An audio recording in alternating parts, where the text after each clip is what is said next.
दोस्तों, आपने कभी सोचा है आप जो 200 रुपए की बियर खरीदते हैं, असल में उस बियर की कीमत सिर्फ 50 रुपए है। बाकी 150 रुपए तो टैक्स में जाते हैं। लेकिन इंटरेस्टिंग बात यह है कि भारत में शराब पर 0% जीएसटी लगता है। सरकार ने इसे जानबूझकर जीएसटी से बाहर रखा है। तो फिर सवाल यह है कि ये इतनी महंगी क्यों है? असल में भारतीय संविधान के हिसाब से अल्कोहल राज्य का विषय, स्टेट सब्जेक्ट है, यानी इस पर टैक्स लगाने का अधिकार सिर्फ राज्य सरकार के पास है। इसका मतलब हर राज्य अपनी मर्जी से टैक्स लगाता है, कहीं वैट ज्यादा, कहीं एक्साइज ड्यूटी ज्यादा और कहीं तो दोनों ही। यही वजह है कि स्टेट वाइज कीमतों में जमीन आसमान का अंतर है। कर्नाटक में बियर की उत्पादन लागत पर एक्साइज ड्यूटी 205% तक बढ़ा दी गई है।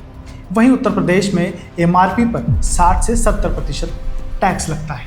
वहीं गोवा में टैक्स दर सिर्फ 22% है। इसलिए गोवा की बियर अन्य राज्यों की तुलना में सस्ती होती है। असल में शराब से आने वाला पैसा राज्य सरकारों के लिए कमाई का सबसे बड़ा जरिया है। कई राज्यों की कुल आय का 20 से 25% हिस्सा सिर्फ शराब के टैक्स से आता है।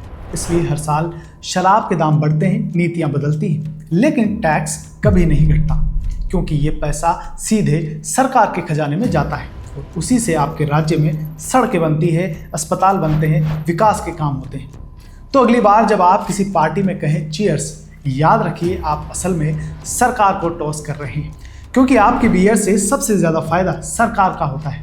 इसका मतलब आपके राज्य में जो सड़कें बन रही है, जो विकास के काम चल रहे हैं, कहीं ना कहीं उसमें हिस्सा उन लोगों का भी है जो रोज़ ठेके पर लाइन में लगते हैं। तो अगली बार जब कोई शराबी आपसे टकराए तो गुस्सा मत होना, उसको थैंक बोलना, क्योंकि शायद उसी की बदौलत आपके इलाके में एक नया पुल बन गया हो या नई सड़क बन गई हो।